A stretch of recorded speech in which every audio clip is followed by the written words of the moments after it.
minutes. 10 more? Yeah. Do you have also durian? Do you have durian ice cream?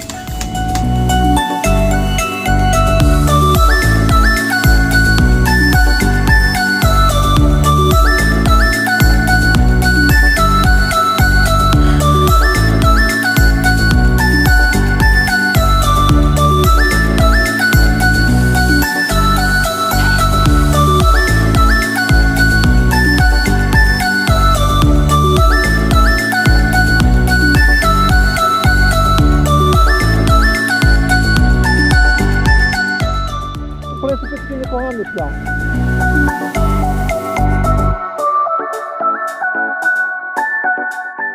Приколів багато, всяких атракціонів багато, є куди піти. Там так само багато ресторанів, так само великий вибір. Суб'єктивна думка. А тут